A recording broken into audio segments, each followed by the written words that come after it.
Hi there. I would just like to say, before you watch the main video, I'd just like to issue a disclaimer and say that whenever I do an interview or a round table with other guests, or when I'm part of a round table or part of someone else's interview, I'd just like to say that with the people that I do interviews and roundtables with, there will always be something that I resonate with about that person. I might resonate with them completely or just partially, but there will always be a connection between myself and that person. I wouldn't be on a round table or an interview with someone that I didn't have that connection with. But having said that, that doesn't mean that whatever the other people say that are on that round table or on that interview, whatever they say, that doesn't mean I agree every single word they say. It doesn't mean that I resonate with everything that they are saying. It doesn't mean that I'm endorsing every word that they say. And I'm sure they feel the same way about me. So I just wanted to put that out there as a disclaimer before you see the main video. But please enjoy the video. Thank you for listening.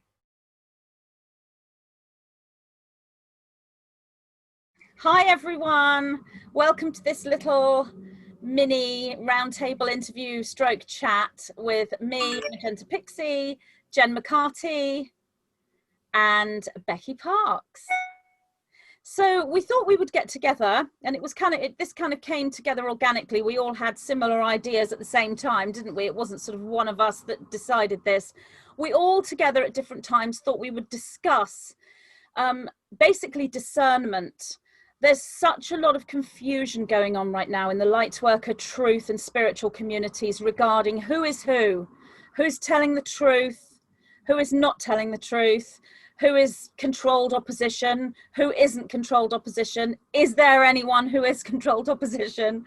And the fact that whenever we get together and do any kind of round table or interview, we are sometimes discredited in the eyes of others by the guests that we share that round table with, because some people decide that we are okay but our guests are not, and vice versa. And all of us as spiritual, you know, leaders, YouTubers, content creators, guides, whatever you want to call us, we've all actually been warned about one another in the last couple of months. And well, that's actually been going on longer, but it's really ramped up lately. And I think the reason for that is there's so much going on. This deluge, this flood of information coming from all areas, hijacking everywhere. But there's also a lot of high level truth and love and assistance running through this hijacking, all merged together.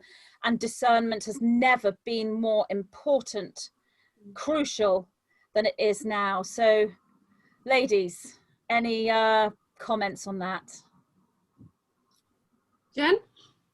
Oh, I'd just like to say thank you so much, Magenta, for hosting us. And it's such a wonderful opportunity for us to come together and talk about this, because, you know, like me and you are good friends, and you know, we chat about this and we share sort of like updates about what's going on, but it's actually nice to take it out of that context and make it public, like, you know, what we're talking about. And yeah, I'm just feeling a little bit frustrated at the moment with the extent to which this is happening.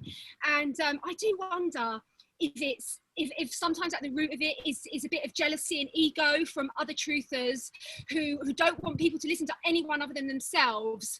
And it's like, have you actually done the work on yourself? You've got a platform, you're guiding people, but there's real shadow stuff coming up.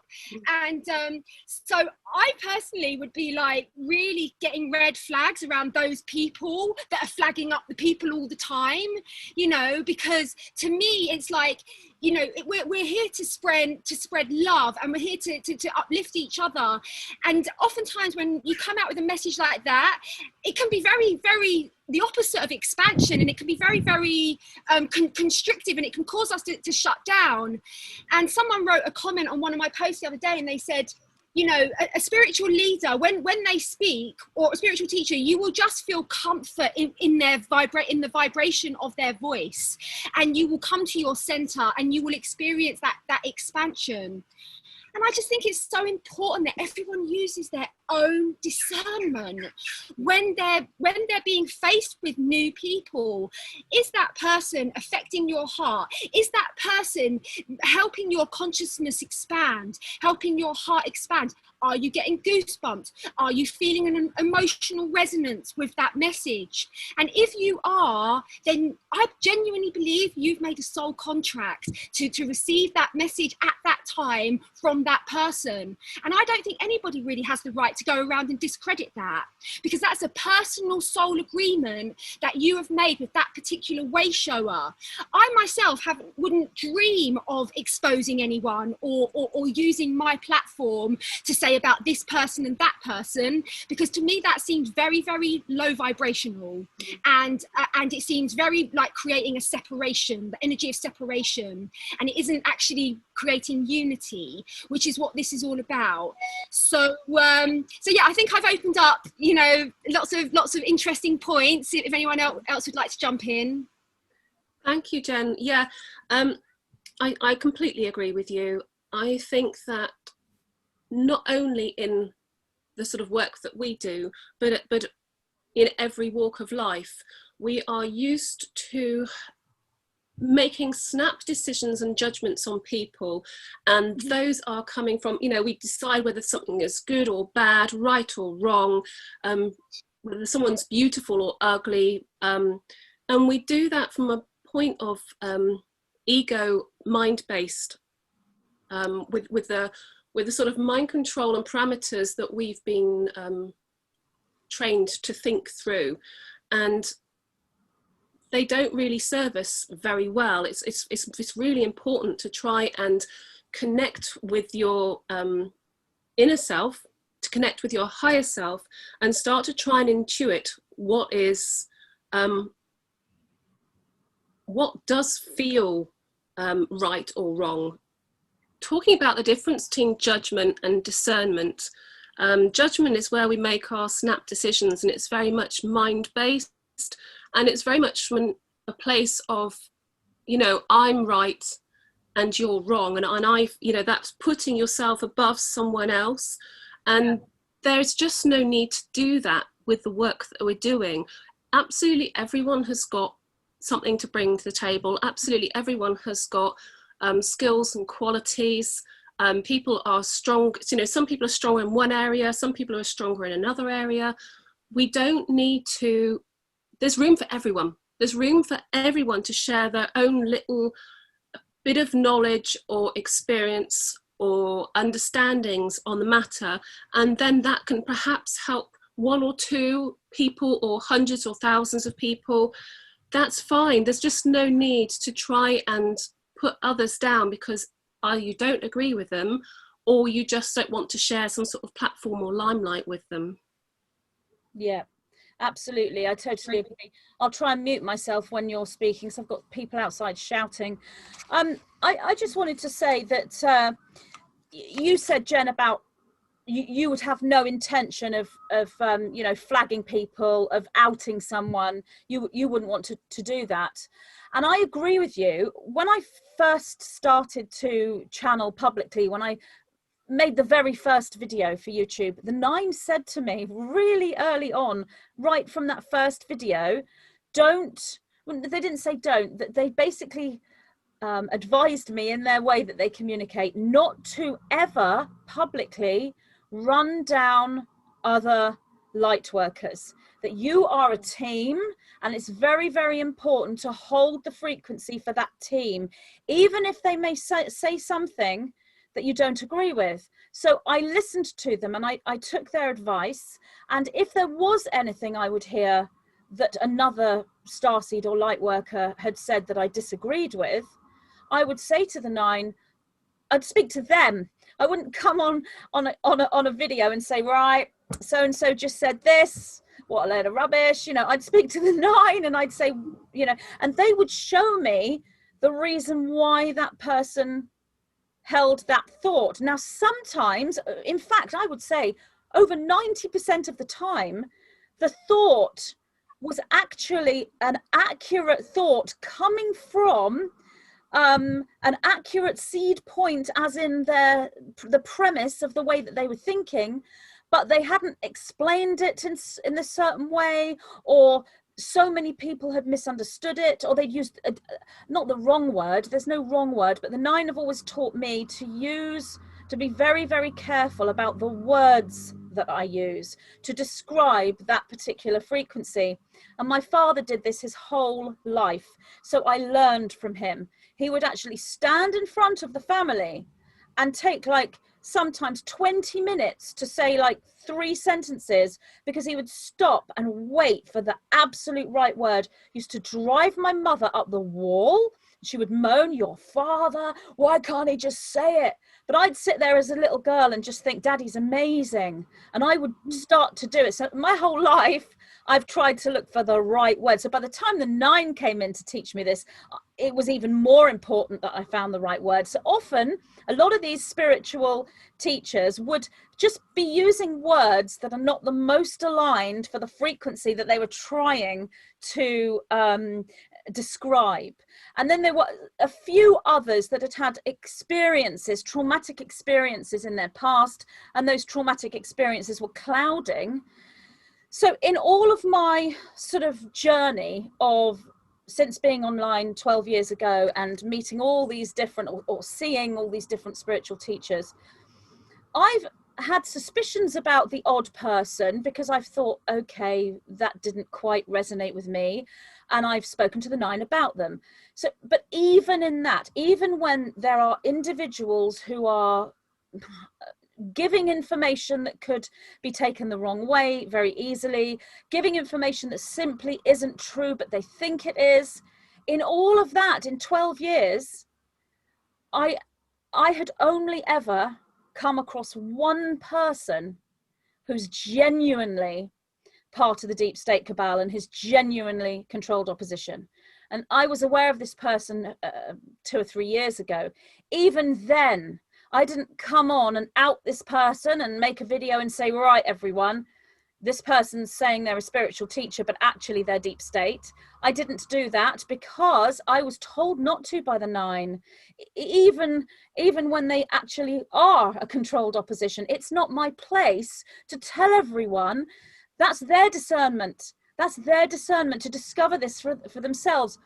Only recently, in the last 3 weeks, have I actually discussed this person as a potential without actually naming this person's name, but giving clues, because I'm still not going to do that, but I'm giving clues for those who can understand the clues, simply because this person has a potential thread now into the political scene, and because this person is publicly condemning that which is true, such as, for example, the letter that comes after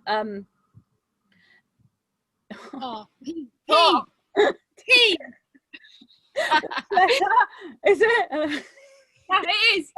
Yeah, sorry, I've lost my thread of the alphabet. I won't edit that. That's funny, that is. Yeah, the letter that comes after P, this person is actually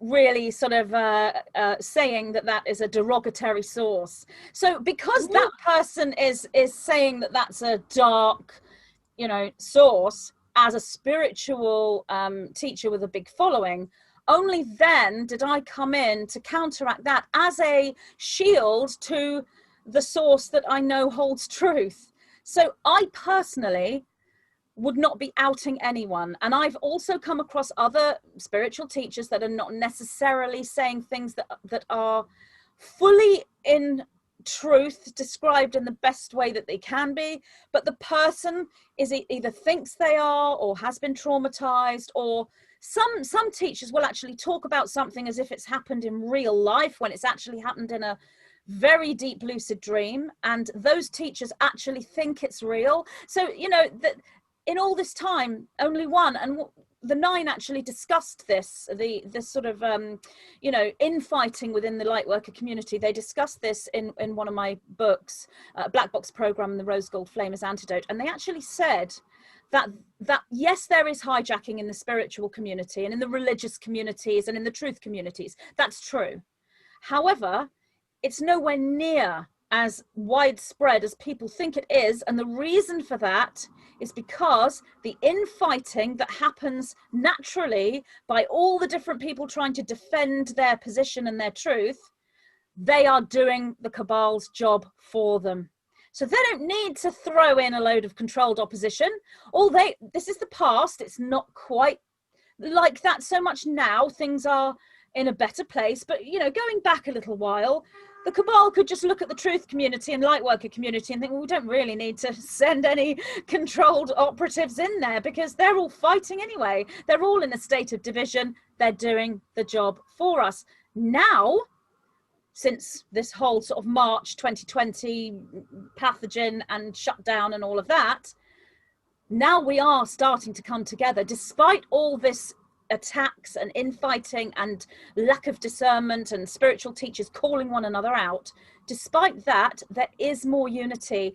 And what I see is, and Jen is quite significant in that. Well, I know you are too, and so am I. But I'm talking about the Lightworkers and the Starseeds coming together with the truthers. So we've got people who are experts in finance and science and medicine coming together with people that are experts as channels and psychics. And that I see more of, which is wonderful, but that is creating this lack of discernment, because you've got somebody who completely agrees with the financial line of things or the scientific line of things, but thinks the spiritual is complete nonsense. So when they see perhaps me talking with someone like, say, Charlie Ward, for example, they're going to think, well, Charlie, why have you got or you, Jen, why have you got this fluffy spiritual woo-woo person on your grounded round table to discuss finance?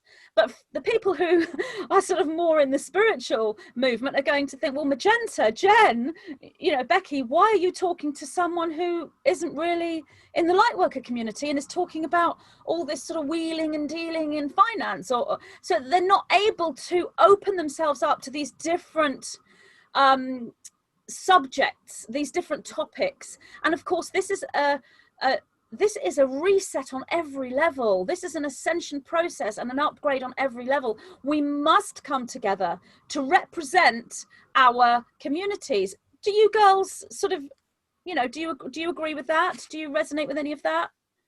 I certainly do. In Connecting Consciousness, we have people join who they don't have to be interested in every aspect. There's just so many different aspects to becoming awake and aware. Some people are just interested in UFOs or some alien experiences. Some are just interested in the financial system or geopolitics. Some are interested in spiritual development. Some are just becoming awake and aware because of what's going on with coronavirus and the lockdown and what's actually happening. Others are starting to hear about paedophilia and the hugely widespread child abuse and human trafficking and becoming, horrendously shocked by that. There's just so many different aspects, and they are actually connected.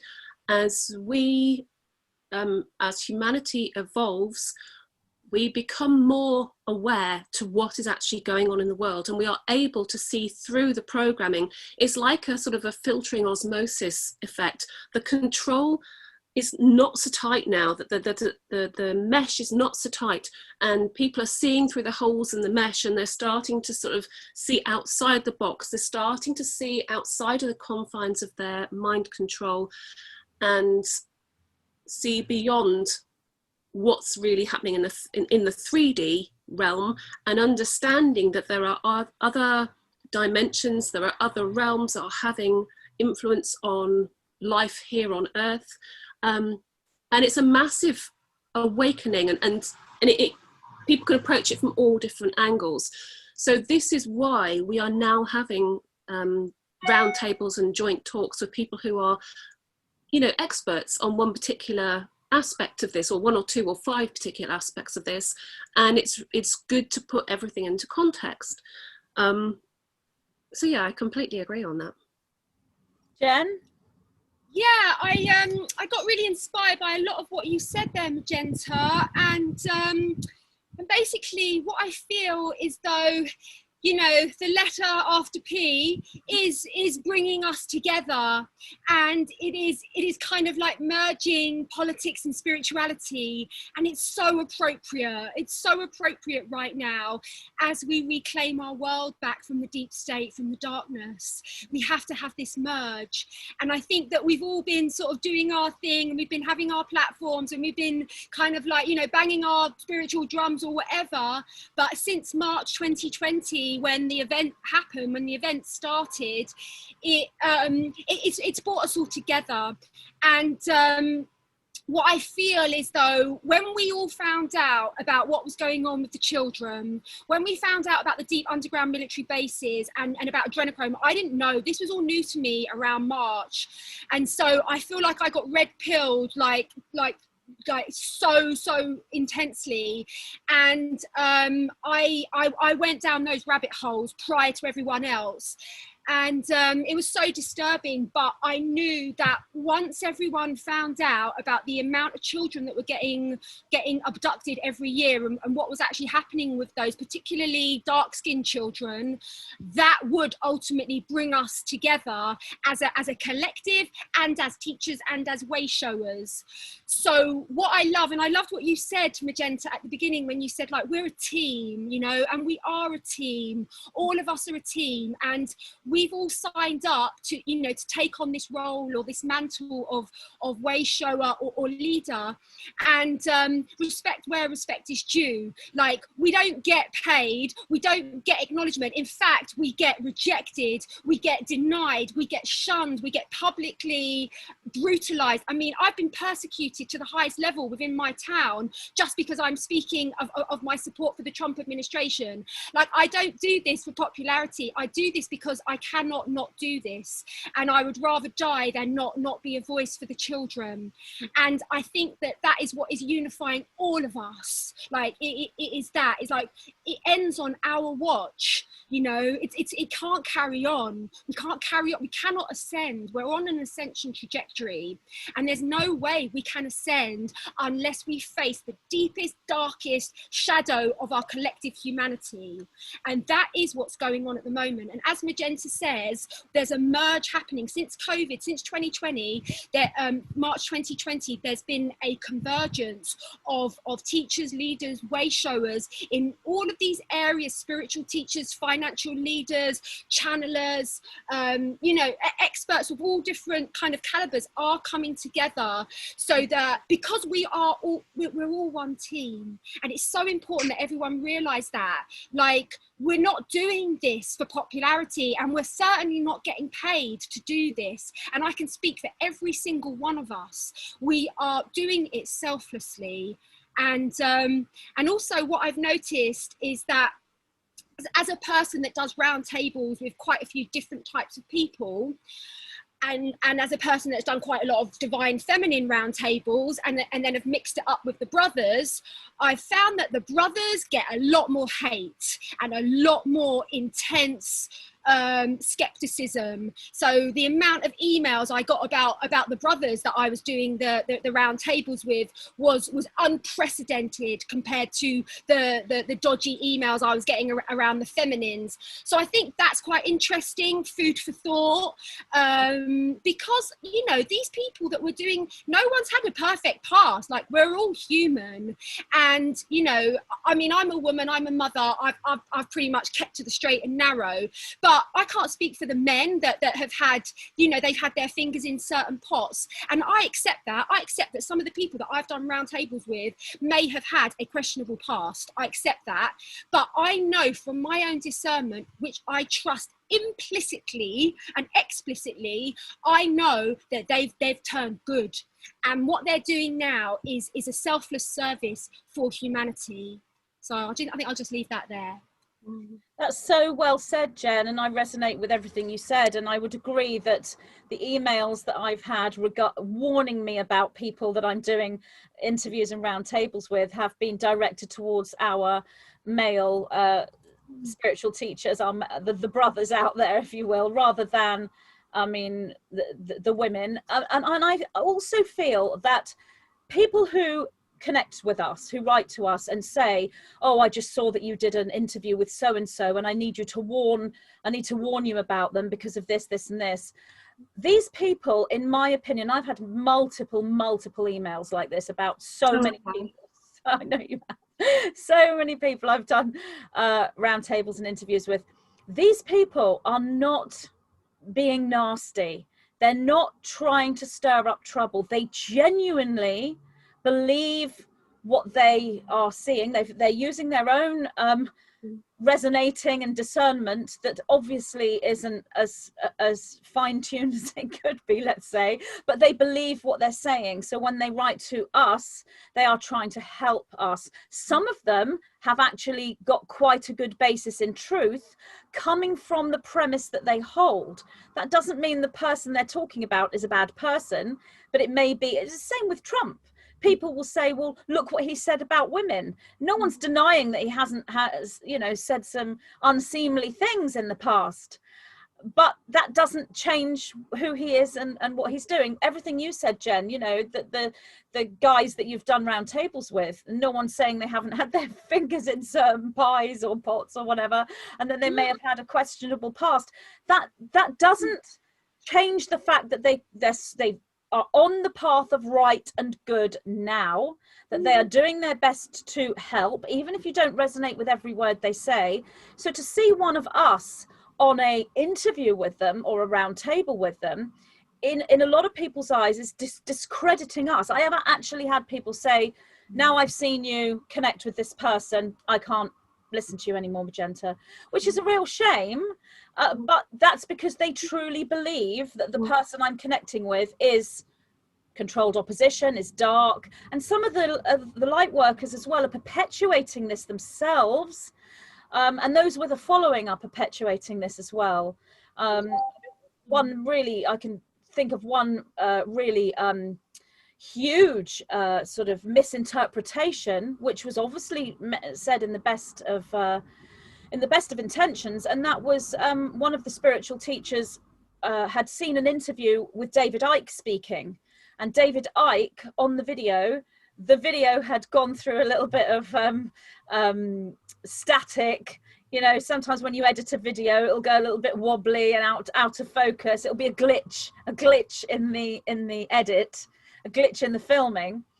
And she was putting it out there that this is proof that David Icke's a reptilian, which is just, you know, and so many people believe this. People think that if you glitch out, I mean, I've had people write to me saying, your face went funny. Is there a demon behind you? I heard a really strange noise. Yeah. I think there's a demon there. Well, it was actually a motorbike outside, or my fan was on, or, you know, so I think I understand that people are on high alert on every level.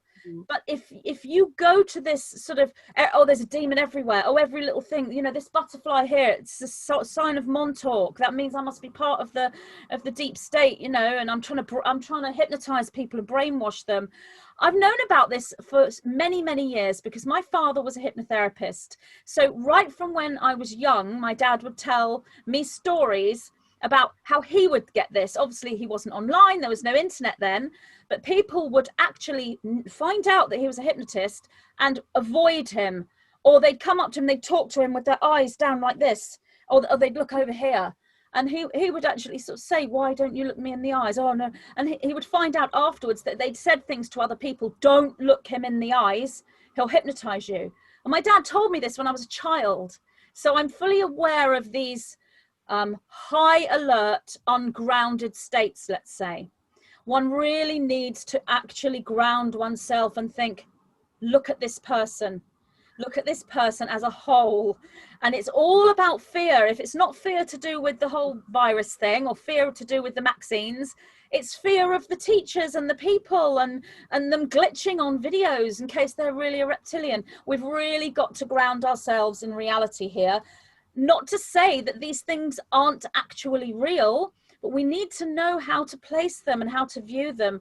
I don't know a single spiritual teacher out there who isn't being attacked on some level by someone. I know that there are hijacking, but a lot of the hijacking in the spiritual and truth communities are the keyboard warriors that go out there to attack you publicly. They're paid to do so, the shills, because they know what a huge threat the spiritual, the light worker and the truth communities are, especially now. I saw a post, someone sent me a post on social media only yesterday.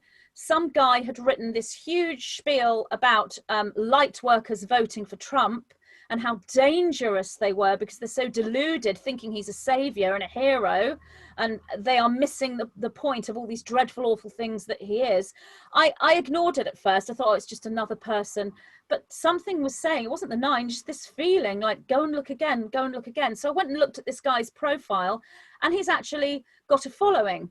He's got all this stuff spouted all over his social media about money, dollars for this and dollars for that, which is a slight red flag. And I'm not saying he's controlled opposition himself.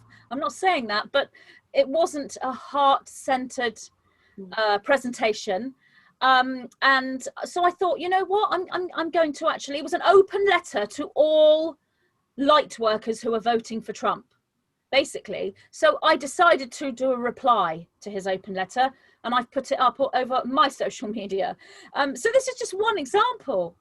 So what else did I want to say? Oh yes, you were saying, Jen, about the connection between us all, regardless of all of the different areas we're in, sort of following on from you know what I was saying about that. And the 9 have recently said to me, you are entering your most challenging times on Earth since the beginning of your known history. So this is since prehistoric times.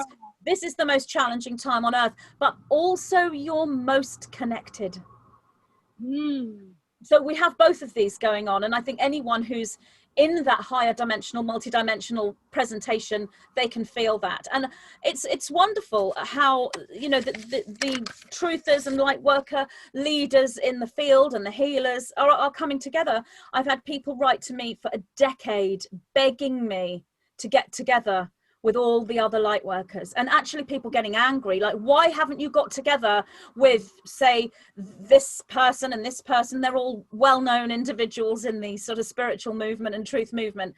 Isn't it time you got together with them? This is your duty to get together with them. And I would sit there and think, I know that this will happen, but it will happen organically. I'm not going to send an email to every single trip and say, hey, I'm Magenta Pixie. Let's all get together and have a great big gathering somewhere, because that's forced. It will happen organically, and it's started to now. Nobody decided to get together. It's all just happened, and it will increase. So yeah, Becky, any comments on that? Yeah, I just wanted to go back a little bit. You know, it reminded me when you're talking about it is the fear factor. It's people's inherent fears, perhaps fears of their own shadow side. It does go back to doing one's own shadow work. But, you know, I about 20 years ago, I moved to a village, and I had young children at that stage.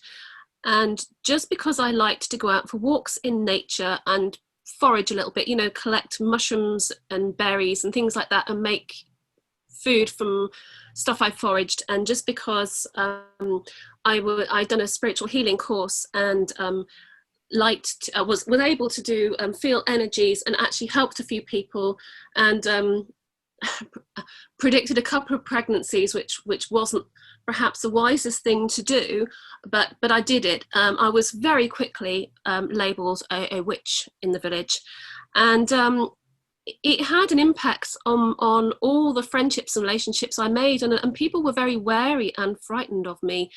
Not everyone, but people just were, and it's a shame because I didn't have any. I wasn't nearly so wise back then about how I should project myself to people. I was just being myself, and I thought, if you're just yourself, then people will accept you. But people make judgments out of fear of the unknown, out of what they don't understand. And that can completely cloud actual truths. And, you know, going on from that, when you said that people send you emails, oh, you know, I see you did a podcast with so-and-so. Did you realise they're this, that and the other? Some are well-meaning and some aren't. but all are based on actually lack of real knowledge and understanding of a person.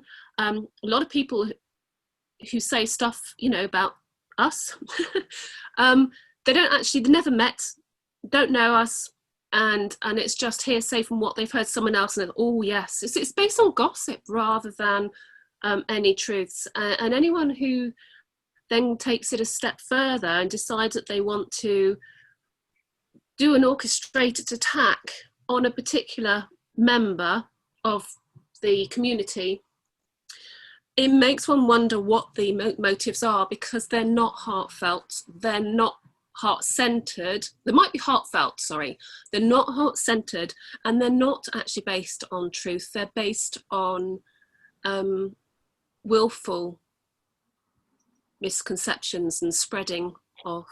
So that's, you know, that's, I've seen all aspects of it, and I don't want to name anything in particular, but where we as individuals need discernment, it's just to sort of be aware. And I have to be honest, I'm very heartened to see that absolutely the majority of people that I connect with on a daily basis, and who write into me, people are actually do have great levels of discernment. Some don't, and that's fine. You know, everyone, each to their own journey, to their own decisions, to their own judgments. It's all just part of a path, and that, you know, as people say, that there's as many routes to source or God as there are people here on earth, or incarnate or disincarnate in the multiverse. We've all got our own route, we've all got our own way. And it's better that we just do focus on what resonates well with us, and we do focus on what feels like truth, and we do spend the time to discern. And discernment means to connect with one's own inner intuition. So you're not just listening to your mind chatter, you are connecting your heart, your mind, and your gut instinct. And I've spoken about this before, but it's just so true. To really connect with your own inner self, to be able to connect with your own higher self and with source, and the collective that all that is, you need to go within, and you need to spend time doing that and refining that channel. And that is just so different from listening to what someone else has said about someone, and oh yes, oh that sounds terrible, oh I'll give them a wide berth. You know, there's a really big difference, and I think that's what discernment is. I completely agree with you, and it's interesting you mentioned about being called a witch because you were foraging for mushrooms and berries, and I had something similar. I also lived in a little village around 20 years ago with my brother. My brother and I moved into this little flat, and we were just starting to wake up spiritually. It's when I first started channeling. And we would go down into the village, into the sort of main center of the village, and go out in the evening, and we sort of made friends, and some people were following us and coming back to our flat, and we were giving them spiritual teaching. And when I first started channeling, I'm sort of practicing my new channeling on all these unsuspecting newly awakened individuals. But gossip got around the village, and little villages are very prone to gossip. Everybody knows everyone else. Everyone knows Flo around the corner and whatever she's doing, and everyone knows who's about to split up and who's having an affair with who. I mean, that's what villages are like in the UK. I can't speak for any other country. But the rumor that actually was spread around is that my brother and I were actually in an incestuous relationship, and that we were actually taking people into our flat. We were actually beheading them and sticking their heads on poles outside our flat. So if you were to drive up past our front garden, you'd see all these people's heads on sticks, and people were sort of avoiding going. My brother and I just couldn't believe it. It's such a horrific story, and of course there's no sticks. We were having people back for a cup of coffee and talking about love and meditation and alignment, and people were so scared of it. And so this is 20 years ago. So I think all three of us, obviously in our own way, have been prepared for this time of craziness. and so that we can come into that sort of calmness, that alignment, that balance, and be able to see it. And you know, the 9 do tell me that all the star seeds who are moving into that adept space at this time will have had similar journeys in their own life. And I agree with you, the majority of people I speak to, especially in the spiritual communities, have really, really good discernment. But there are obviously those newly awakened who are learning about this and who are listening to others. I've seen it on forums. You know, someone will say something about so and so, and they'll say, "Oh, really? I didn't know that. Oh my goodness!" And they'll believe it. What do you think, Jen? Yeah, I was just going to say that, like, it's a real big red flag for me if, like, a truther starts exposing another truther publicly. Like, it's just, it doesn't sit well with me. Like, I'm very, very privileged to have close relationships with a lot of high profile people. And I really, really respect the people that will come to me independently and individually and say, "Jen, I've got this going on. I'm a bit worried, and let's look into this." I have full respect for that. But someone using their massive platform to expose people that in my eyes are doing such goodness and such greatness for the world, that's a huge red flag for me. And so I would invite our new awakening listeners to meditate on that, to see if it, when you see that message, how does that make you feel? Does that make you feel excited? Does that make you feel like safe in the world? Does that make you feel like your heart is expanding? Is that a message on a soul level to you? Because if it is, it's going to cause you to expand, it's going to cause you to grow. Or does that message make you feel like, actually, it makes you want to shut down, it makes you feel scared, it makes you constrict back into a lower frequency? That is where your discernment is really, really needed. So as someone that's been on the path for a very, very long time, I'm well oiled in the spiritual path, I would say really, really use your discernment around people that are using their platforms to personally, individually expose one person or another. That is a red flag to me. Now, also, I was going to go back to something that you said earlier, Magenta, about so much of, you know, we get all these messages from people. This is not big spiritual leaders exposing other people. This is just the messages that we get. We constantly get messages. "Oh, have you heard about this and this person? Oh, don't trust that person." Now, really, those people that are sending those messages, like, where is that coming from? Because often I feel that there's like that you're wearing glasses that are very, very cloudy, and that actually you're not really perceiving clearly. And I think everyone, that's something that we need to look at. Like, how are you perceiving reality? Are you perceiving reality from a space of clarity and alignment, or are you perceiving reality from a space of fear and judgment? Because when we're perceiving reality from fear and judgment, in our holographic version of reality, that is real. That is 100% real to us, you know. But as someone who's kind of like on a high frequency, if you bring that energy, we're gonna be like, that's not actually real to us. That's not really resonating with us. So I would just like clean the lenses of your perception, you know. No, we're a team, like Magenta said, like we're a team.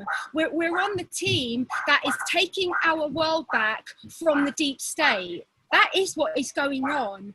And as I said earlier, all of us that are using our platforms, we're losing family members, we're losing friends left, right and center. We're not doing this for a popularity contest. We're doing this because we cannot not do it.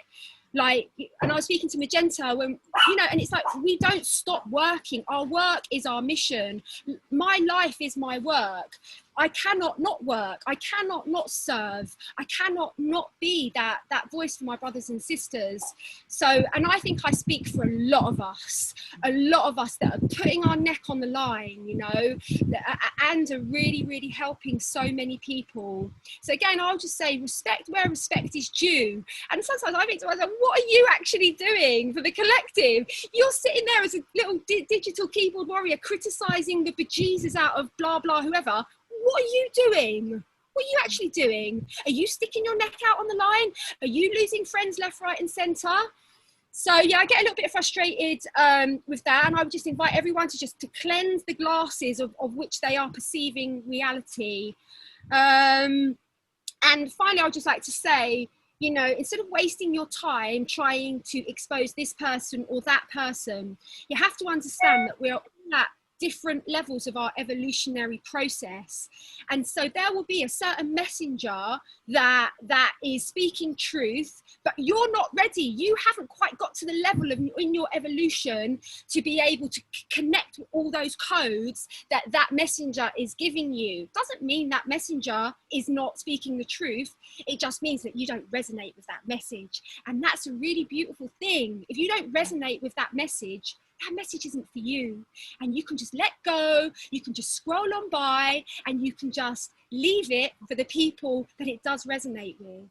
And so again, we just need spiritual maturity, and I see so much lack of spiritual maturity in these comments. And I think, you know, we're making this video just to help everyone just check in with yourself before you start sending these messages and these comments. What are your intentions? Why are you coming from a fear vibration, or does it simply not resonate for you? And if it simply doesn't resonate for you, that's perfect. The universe is cool with that. Let it go.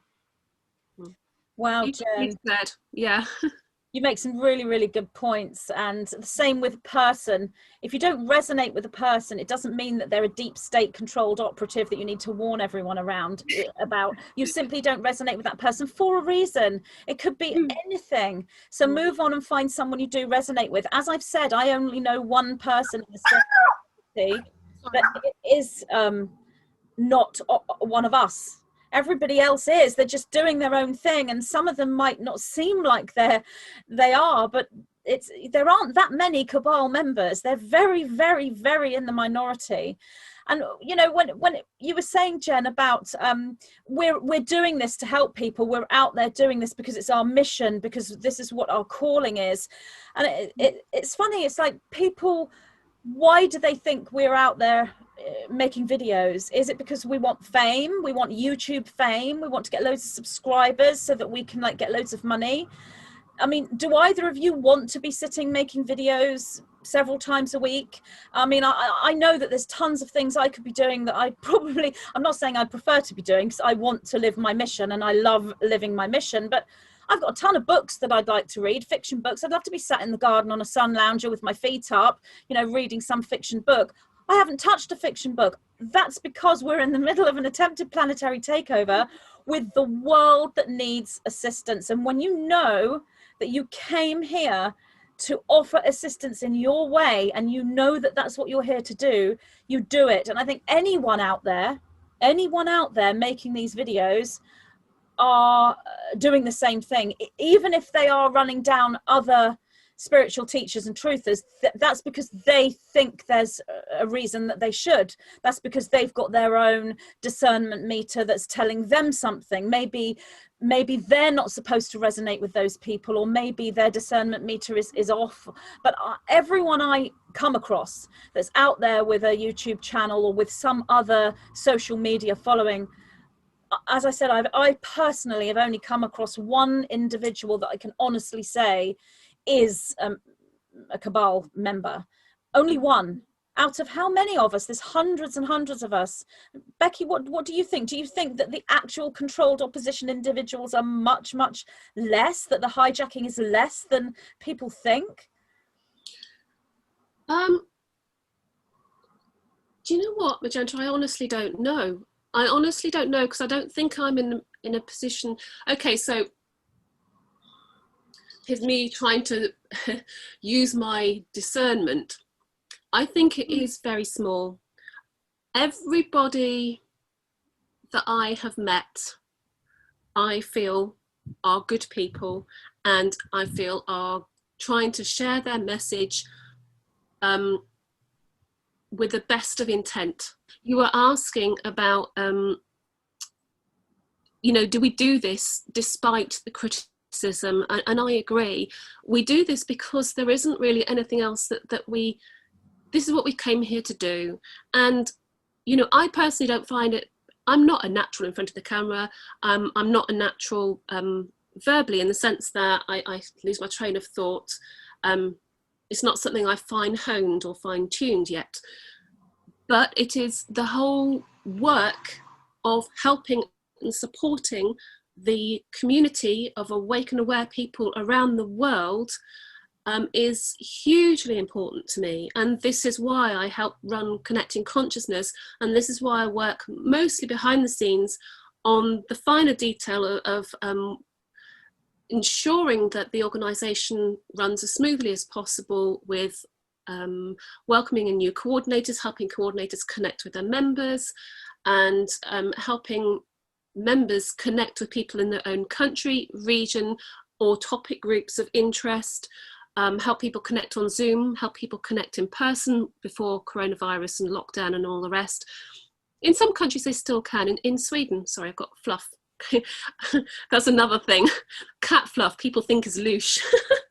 It's cat fluff. It just floats around the house everywhere with us. Yeah, connecting people who are like-minded, so that people feel supported, so that people don't feel alone in their awakening process. And that's the sort of thing that I am passionate about.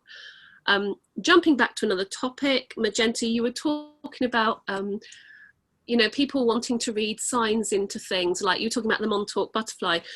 Actually, you know, I can say this because it's something that a video Simon did very recently. We've had so many criticisms from people directly to us, or from people to each other that we see on platforms.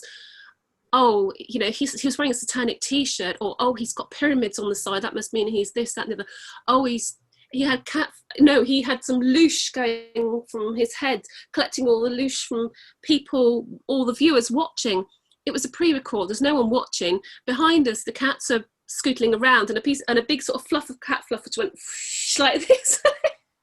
And so he sort of did the debunking thing. Look, this is the t-shirt that was satanic. Look, if I just scroll down here, it's an Arizona t-shirt, a gift from a friend in Arizona.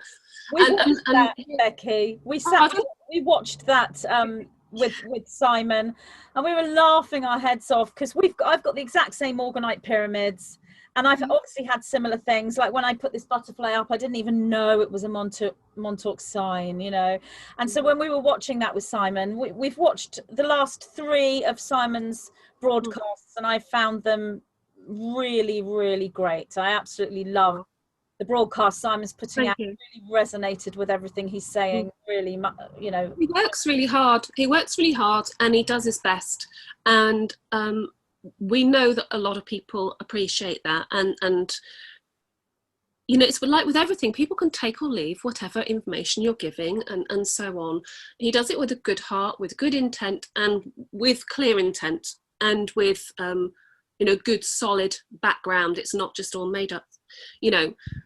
I'm just sort of counteracting what people tell us, because it's astonishing. We do this work despite the criticism. It helps a lot of people, and we get a lot of criticism and or attacks.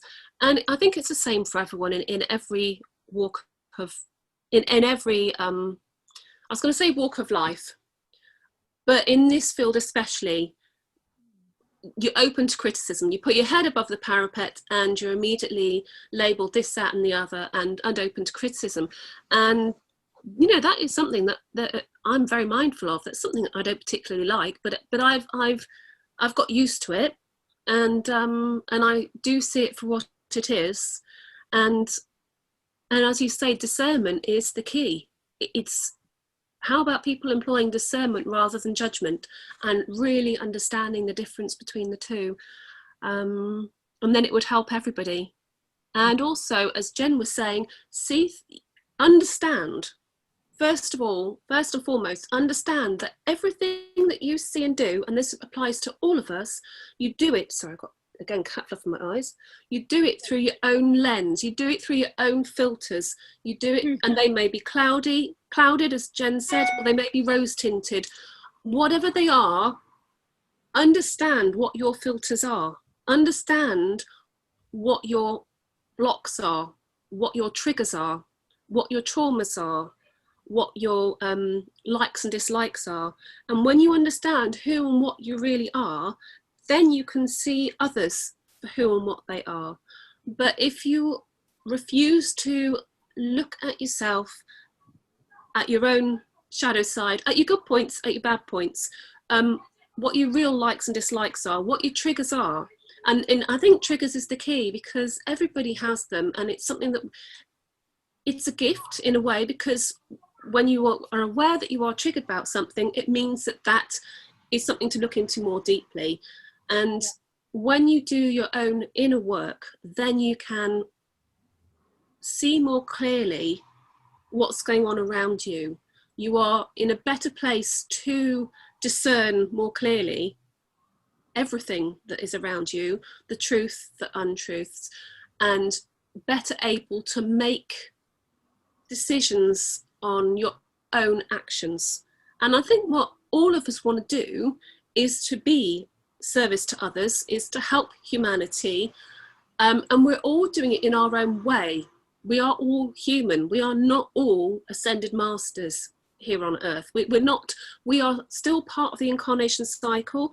You know, we may have come back in to try and help, but when you come in, you get hit by the same traumas and the same experiences as everyone else. And that immediately clouds your judgment, bogs you down, and makes things very hard for you to rise above it. But we're all trying to do that. And I think that it's very important that everyone tries to do that. Yeah, and as you said, emotion, your own emotion will get in the way of your discernment, because your emotion is what makes you judge.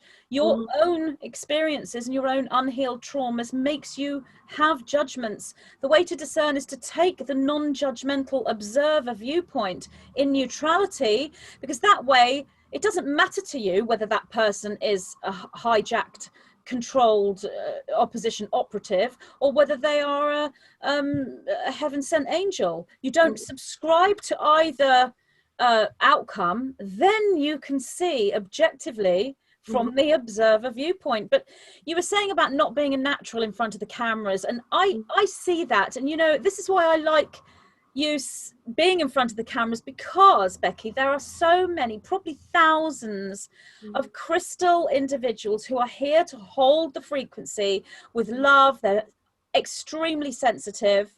Natural healers wouldn't dream of going in front of a camera. It's not easy for them to do. That's the indigo energy, and you are an inspiration to those crystal individuals, because the fact that you find it difficult and it doesn't come easy actually makes it so much more powerful. And I know that you're used to being behind the scenes, and it's your husband that's out in front of the camera, but when you step in front of the camera, you are giving inspiration to all of those individuals who at some point, no matter how much they want to sort of hide and stay out of it, now is the time for everyone to come forward in the way that they can.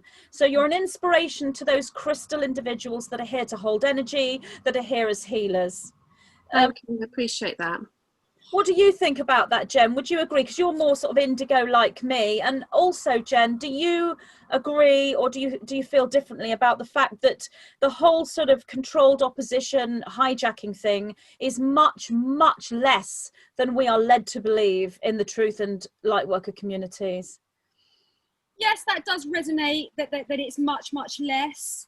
And I loved what you said to Becky, and I think that Becky doesn't realise how inspirational she is for a group of people that, you know, and it's like you are sticking your neck above the line, and respect where respect is due. And I think that you speaking out is just giving a permission on an energetic level for a lot of people to find their voice and to realise that they need to be heard, like the collective needs to hear you. And I always say that, it's like we need to speak our truth, like even if our voice shakes, like that's where we're at now on this evolutionary trajectory. It's especially the divine feminine, because the divine feminine voice has been suppressed for so long that we must find a way to speak our truth, even if our voice shakes. So I take my pixie hat off to you, beautiful sister Becky. So I just wanted to say one thing. I've been having an interesting little thought forms coming in while you've both been speaking, and I think that there are certain speakers that are really appropriate for the people that are like comatose asleep. And those people, like, I would say, I would put David Icke in that category, and I would put like that new lady Kate that's talking a lot. Now, when these people speak, I don't think they're like stirring, like, you're all doomed, there's a new world order, it's coming in, and they never have solutions. So invariably, when I hear them speak, I'm like, okay, I'm okay now, but at the beginning I was like, oh my god, I'm terrified, we're having a new world order takeover, oh my god. But he woke me up. David Icke, he woke me up. I didn't know about the reptiles. I didn't know that 911 was an inside job. I didn't know anything about really the language of how you could even refer to the deep state. But he woke me up. He woke me up, even though he didn't. He woke me up. That are strategically placed by the universe with a specific job. Like, so I don't know her surname, Kate, I can't remember her surname. Like, she's got a really, really massive job, because like God has sent her to the hardcore 3D sleepers, that is like the mask wearers and the, you know, and she's just giving the facts, she's giving the scientific evidence. She's just like, she's got her fingers in all these like 3D pies. She's got a lot of power. She's getting a lot of support. But she's not a person that I would go to for solace and comfort. Do you know what I mean? So I think that there are people that are strategically placed within the awakening community. And, you know, they could easily be seen as opposition. Like those two, they could easily get that sort of like mantle of opposition. But when I tune in, when I listen to David Icke, he's a beautiful man. Like, he really cares. And even though his consciousness, I feel, is a little bit trapped in 4D, maybe going up to slightly higher 4D, like, his heart is so beautiful and it's so pure, and he just wants to serve. So I think we all just really need to check in with our hearts. Like, how do you feel about that person? And it's the same with Kate. Like, I understand she could be seen as opposed opposition or controlled opposition, but she's relentless. She's going for it 24/7, and she's waking up so many people. So I think with this conversation of discernment, we have to understand that certain leaders, teachers, way showers are strategically placed at certain vibrations in order to transmit their teachings to the people that have signed up to receive their teachings. So, and yes, I think that was quite an interesting point. What do you think, Magenta? I completely agree with everything you said. There are ambassadors for the third dimension, ambassadors for the fourth dimension, placed strategically at different levels because of the different stages of awakening that the people are in. I think you're talking about Kate Sherimani, I think is her surname. Yeah. I personally don't watch her, but I did watch a little bit of a couple of her videos, simply because I can absolute credit Kate Sherimani and David Icke for being extremely instrumental in waking up my two daughters and my sons-in-law. It wasn't my information that they were looking to. It was too far away from where they were. It's like all this sort of, you know, quantum realities and higher dimensional beings. That was just too much. They wanted to know what's going on in the real world. Kate Sherimani was a huge influence on them. Then they were able to come back to me and look at my material and think, they don't really want to watch my stuff. They don't really watch my videos, but they understand it now. They understand my material. They're not necessarily particularly ready for that yet fully, but they're awake. So someone like Kate Sherimani, yes, she's not controlled opposition. She's living her mission just like we are. And as for David Icke, I think a lot of the light workers and the truthers as well will turn away from him because he doesn't support Donald Trump. His belief is that, you know, all government officials and politicians, they're all the same. Well, he's been in this sort of truth game for years and years and years. He's probably been ridiculed and attacked more than anybody out there.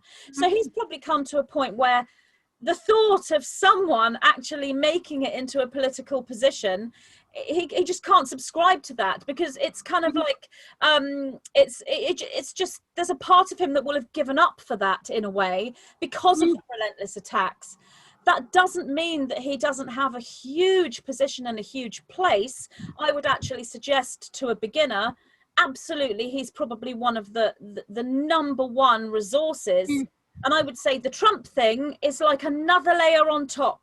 Just go for the foundation layer. You did say, though, that they don't give solutions. I can't speak for Kate Sheramani whether she gives solutions or not, because I haven't heard her. I know she's giving information.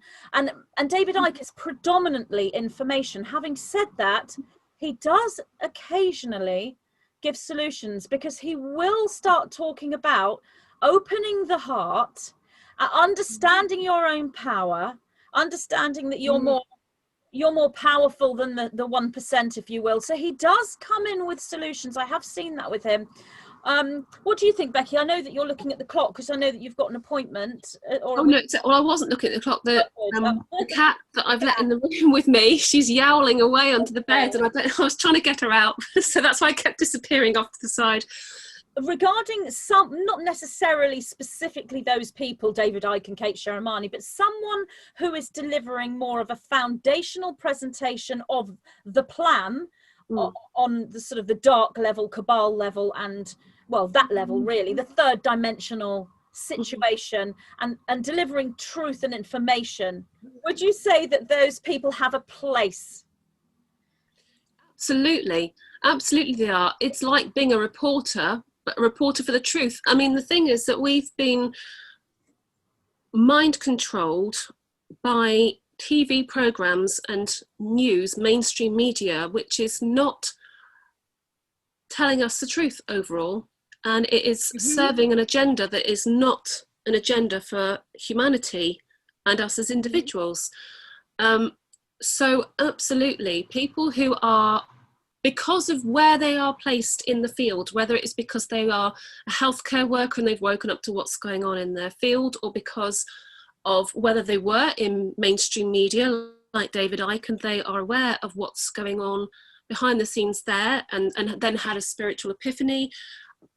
Everybody here on earth has their own role to play and has their own experience on a situation, on within their life on planet Earth, and absolutely, people who are reporting what's going on in the 3D world and trying to share the truth out to others, I think it's absolutely key and paramount now.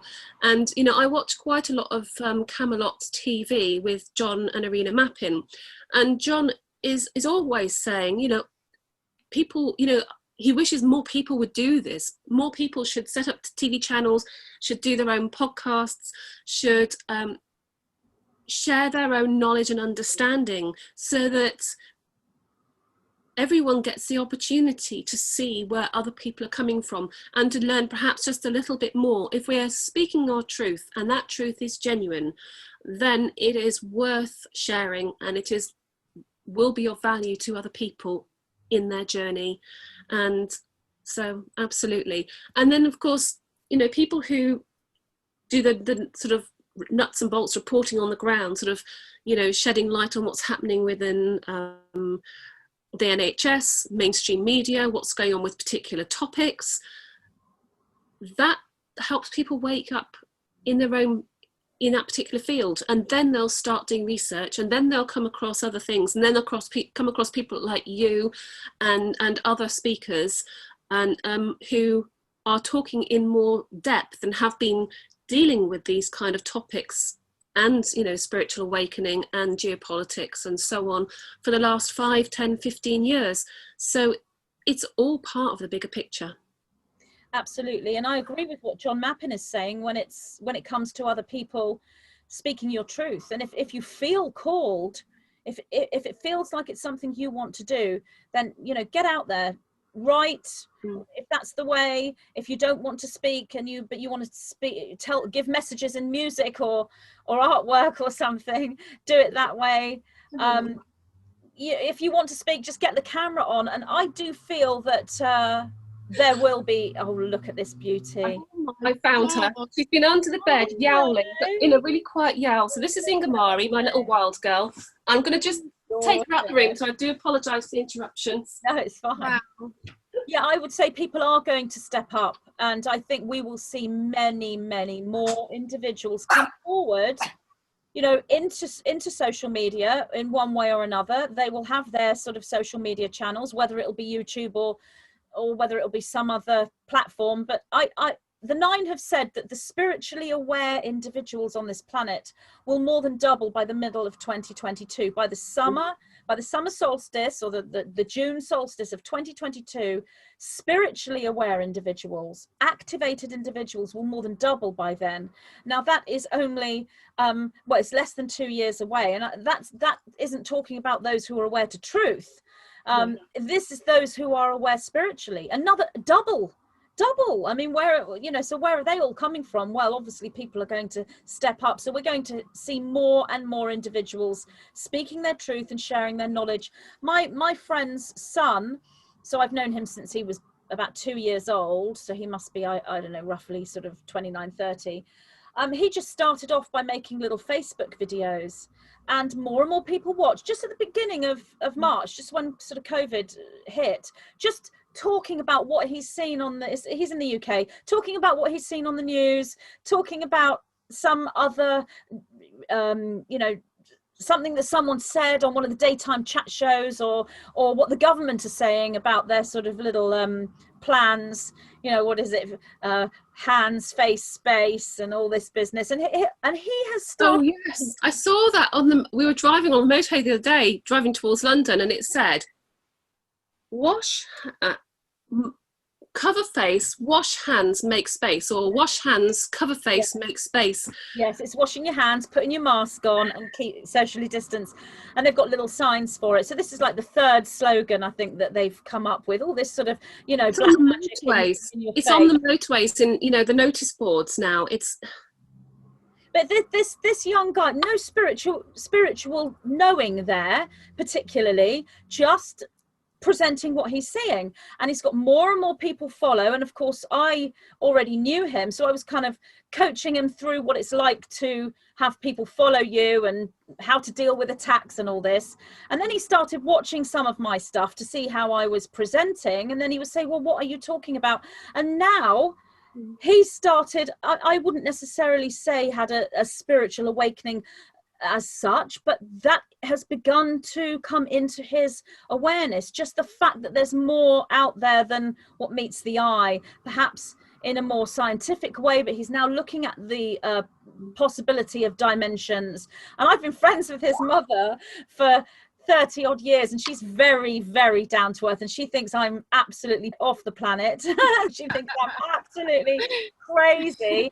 And she said she never thought she'd see the day when her own son would start sounding like me.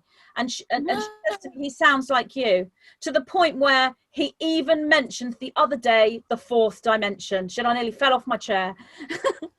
Magenta, I'd like to say something about that, specifically about the fourth dimension. And is that, like, a lot of, like, as we spoke about Kate and David Icke, they've got a really, really important role, specifically for the real hardcore sleepers in the third dimension, the comatose ones.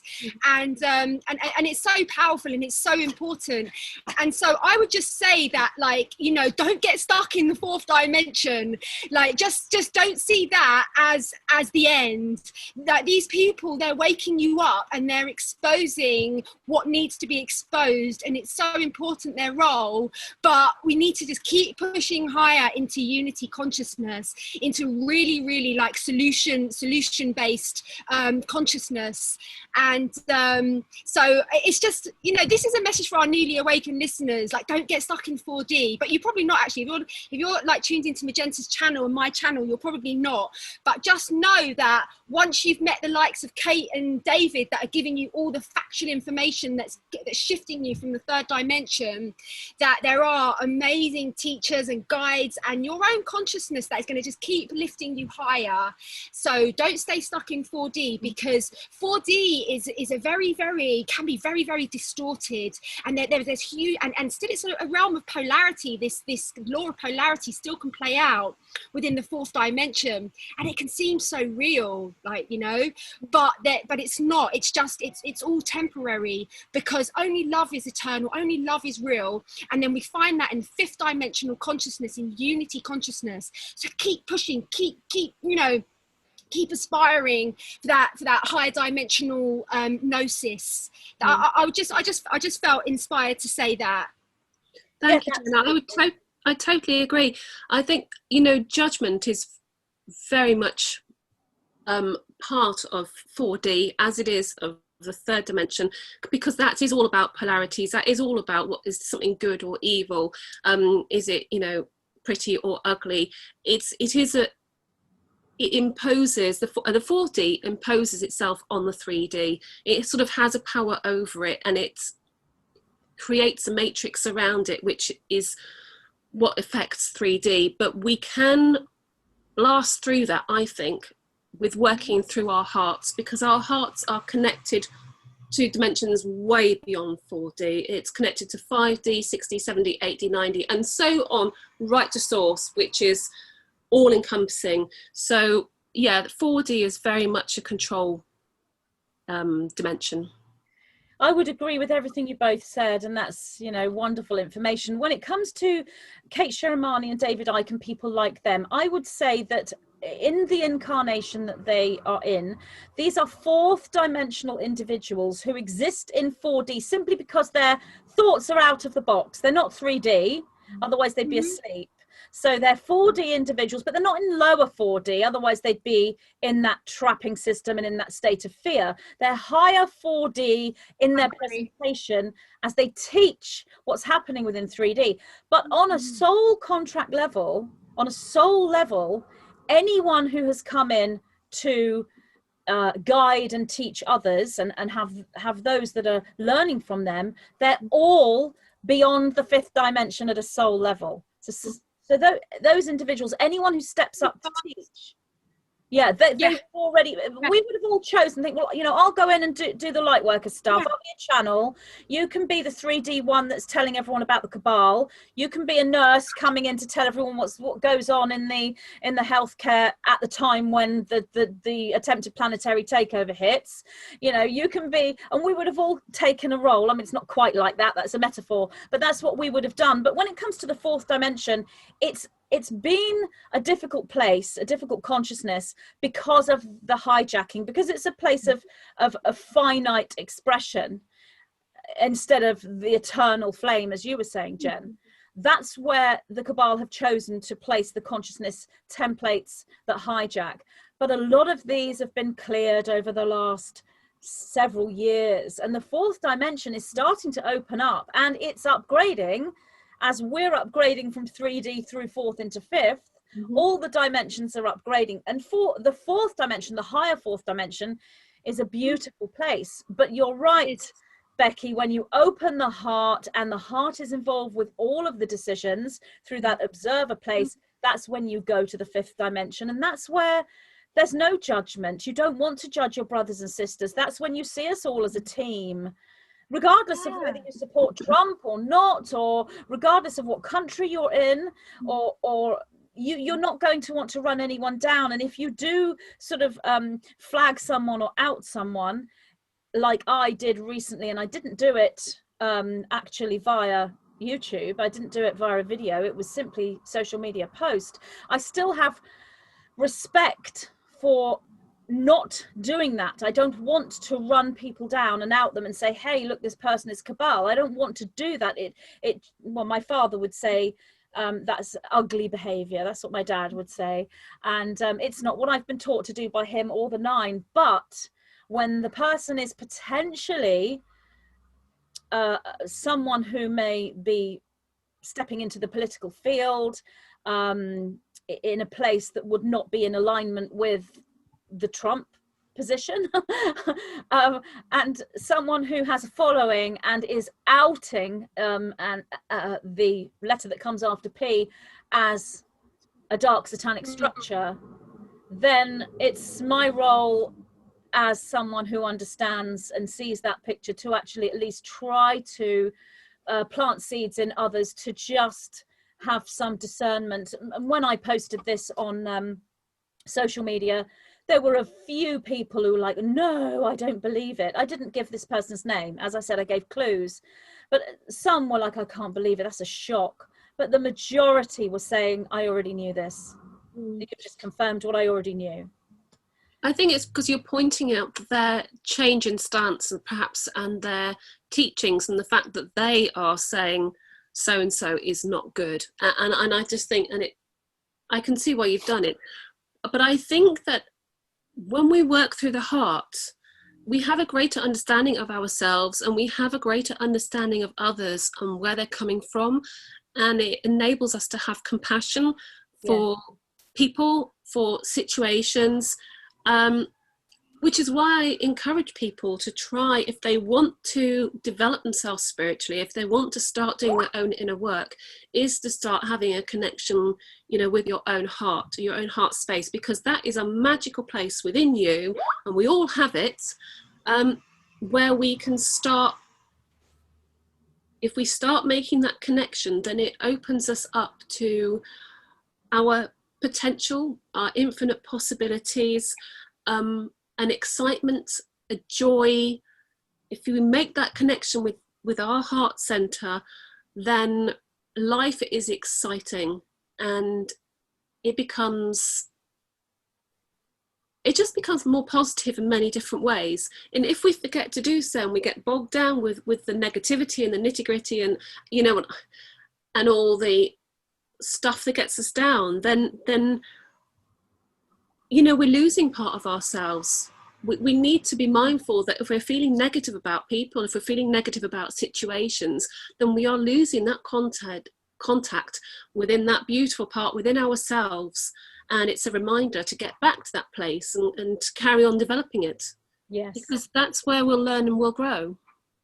Yes. And about the people that are writing to us, sort of warning us about people that we've been in round tables with or interviews with. I obviously I can't speak for you two, so maybe you could comment. But for me personally, I'm very grateful for people trying to assist me in letting me know what they know. But sometimes they'll say things like, I'm surprised the 9 didn't tell you, as if to say, poor Magenta, you're oblivious to this person's energy, and why haven't the 9 warned you about them?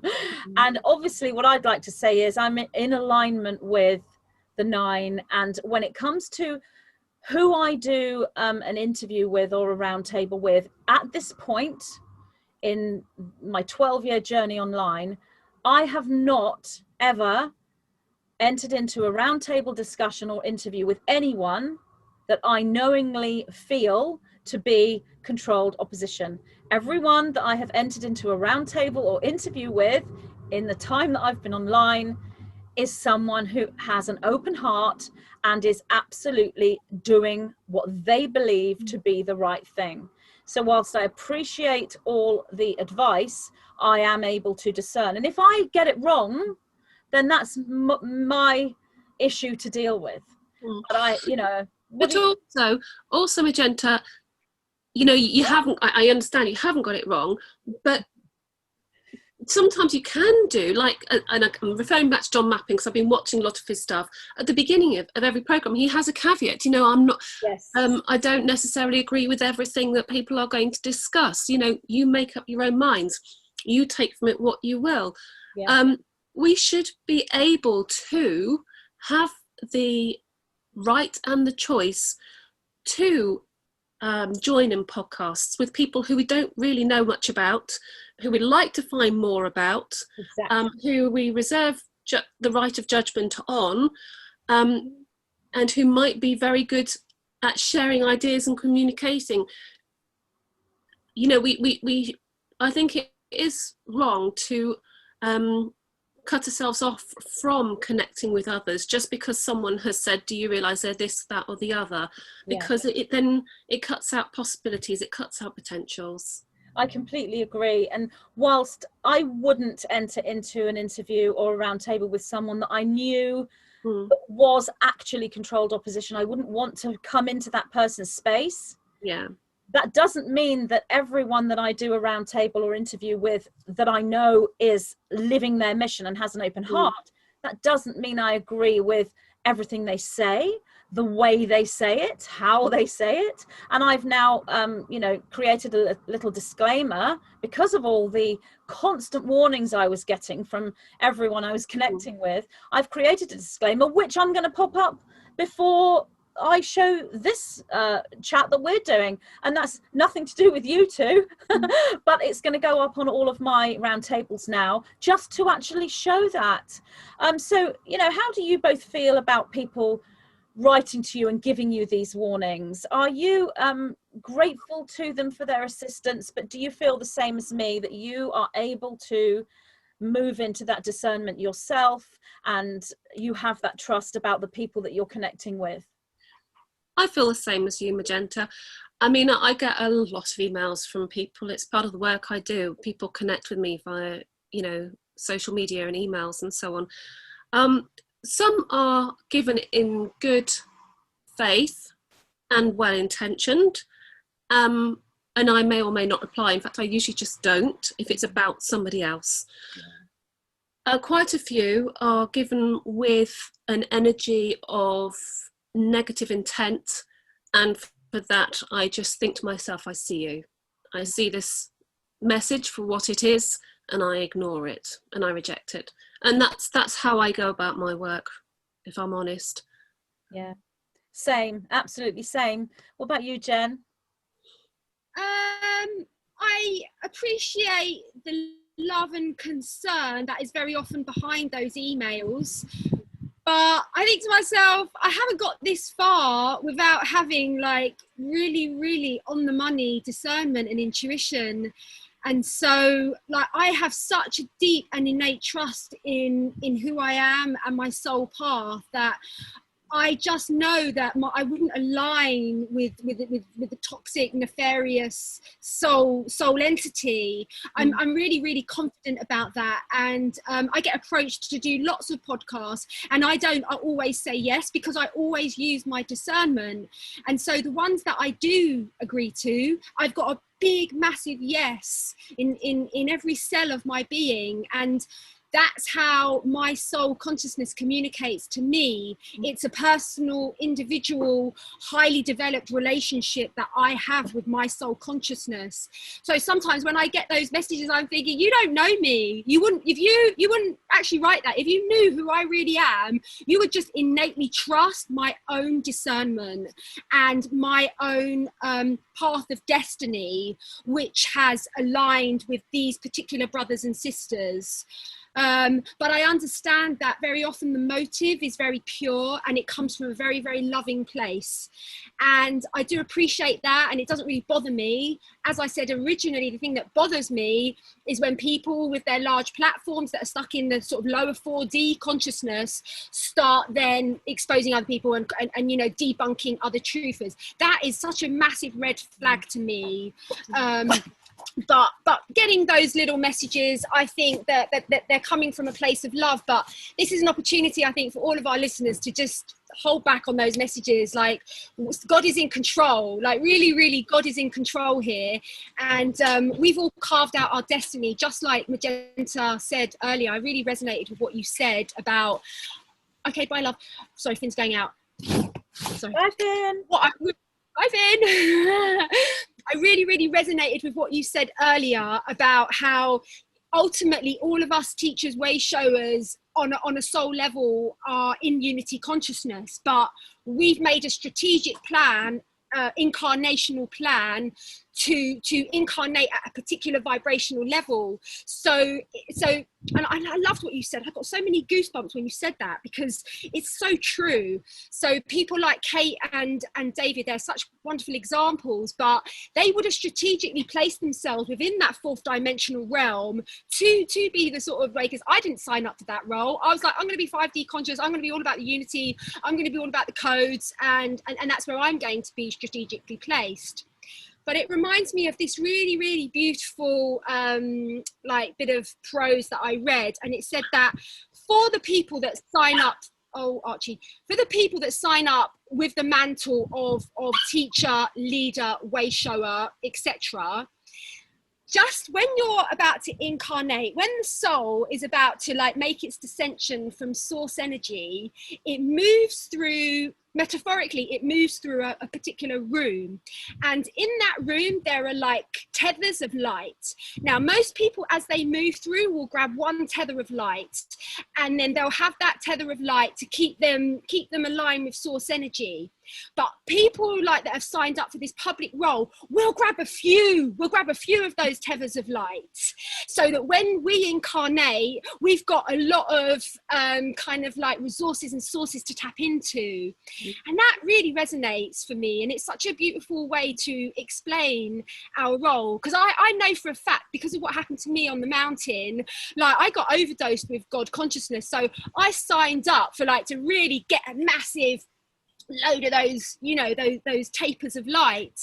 So and I think all of us we've all done that, you know, and so we are a team, and I'd love everyone to understand that we're placed strategically, but we're all part of this great awakening team, and it's so beautiful, and I feel so privileged, deeply privileged to be part of it. Oh, that's lovely, Jen. I had something quite similar regarding sort of taking the light, a similar experience through a dream sort of 20 years ago. But one other thing about David Icke and the whole sort of 4D, 5D, David Icke was quite instrumental in my own awakening, not necessarily my awakening, but in the sort of next experience. And it wasn't his information, it wasn't what he was saying, it wasn't his books. I actually met him. I went to one of his workshops back in 1993, and at the end of the workshop was all about love and loving others. It was totally on the higher vibrational level. There was no sort of he wasn't teaching this sort of darker stuff back then. This was just after the days when he'd appeared on Wogan, you know, and everyone was ridiculing him for wearing his lovely purple shell suit, which I went and got one, and because I wanted to look like him. I remember watching him, and he's talking about love and I'm the son of God, and all my friends were just laughing and ridiculing him, and I just thought, no, he's right, and they're misunderstanding him. So he was very instrumental in my awakening. When I actually met him, I went up to meet him after the workshop, and as I was talking, I looked into his eyes and he looked into my eyes, and I just felt a kindred spirit. And that was 5D unity consciousness that I saw in his eyes. I've actually stood next to him and looked into his eyes. The same with David Wilcock, and he has all of these attacks and people saying, oh, he says all this stuff and he's been hijacked and infiltrated. Even if there has been some infiltration there, it's not come from him. You know, this is an open-hearted, pure soul. With David Icke, we have an open-hearted, pure soul with a little bit of frustration. Maybe that's going now, because finally he's being vindicated after all these years in his own personal path. You know, who would ever thought that he could stand up in front of all these people listening to his every word, when you go back to the early 90s and the sort of ridicule he was getting. But David Wilcock, both of them, I've stood next to them, and I have felt that Christ consciousness, Christ light energy, and that kindred spirit. I know that both of them are like me. They're star seeds. That's what's important. They're star seeds. And we need to hold the star seeds unity. Running one another down is playing into the hands of the cabal. As I said, they don't need to get their operatives in our group if we're fighting amongst ourselves. So regardless of whether we agree with every word one another says, let's honor one another. Yeah. Thank you, Jennifer. That's a really good way to end, I think. I think so, but I'd like to ask you both just tips as to newly awakened individual, or somebody who's having trouble with discernment, or somebody who's listening thinking, oh, well, I thought some of the people that you've done round tables with were actually really nefarious and awful, and now you're saying that they have open hearts. Okay, so what tips do you give to these individuals who obviously would like to have some understanding within discernment? The other thing I'd want to say is, Becky, what you were saying about getting these messages, and many of the time you just don't reply. I'm the same, and I was just thinking, next time we get a message like that, send them this video. Just send them this video.